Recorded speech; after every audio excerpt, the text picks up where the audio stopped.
தவக்காலத்தின் 27ஆம் நாள். வாக்கு. அரச அலுவலரின் மகன் நோயுற்றிருக்கிறான்.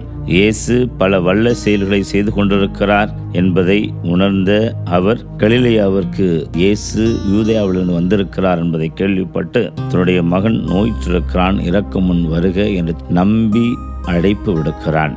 அவரோ உன்னுடைய மகன் பிழைத்துக் கொள்வான் என்று சொல்லுகிற போது அதை நம்பி புறப்பட்டு வீட்டிற்கு போகிறார். சொன்ன நேரத்திலேயே அவருடைய மகன் நலம் பெற்றான் என்பதை அறிகிற அரச அலுவலன் ஆண்டவர் இயேசுவுடைய வல்லமை குறித்து அவரை நம்பினார் என்கிற ஒரு நிகழ்ச்சி இன்றைக்கு நற்செய்தியாக சொல்லப்படுகிறது. ஆனால் அவருக்குரியவர்களோ ஏற்கனவே கானா ஊரில் நடந்த அடையாளத்தை பார்க்கிறார்கள். அதற்கு முன்னதாக சொந்த ஊருக்கு வந்து அங்கு அவர் எதிர்ப்புக்கு மத்தியிலும் இறைவாக்கு பணியை மேற்கொள்வதையும் பார்க்கிறார்கள். ஆனால் அவரை நம்புவதற்கு தயாராக இல்லை. ஏதோ ஒன்று அவர்களை தடுத்து கொண்டே இருந்தது.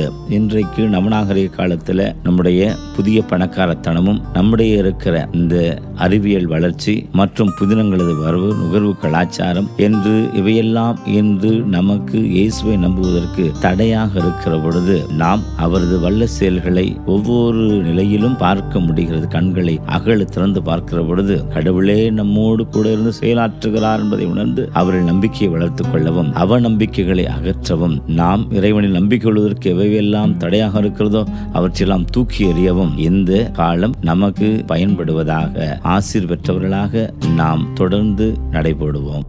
சிந்தனைக்கான கேள்விகளாக, இயேசுவின் வார்த்தைகளுக்கு வல்லமை உண்டு என்பதை நான் உணர்ந்திருக்கிறேனா? என்ன நேர்ந்தாலும் எனக்கு என் ஆண்டவர், நான் நம்புகிற எனது இயேசு என்னோடு கூட இருக்கிறார் என்று கூறுகிற துணிவு என்னிடம் இருக்கிறதா? ஜெபிப்போம். அன்பு இயேசுவே, எனது நம்பிக்கையை மிகுதியாக்கும். உம்முடைய வல்ல செயல்களை காணும் பேச்சினையும் விழிப்புணர்வையும் எனக்குள் ஏற்படுத்தும். ஆமென்.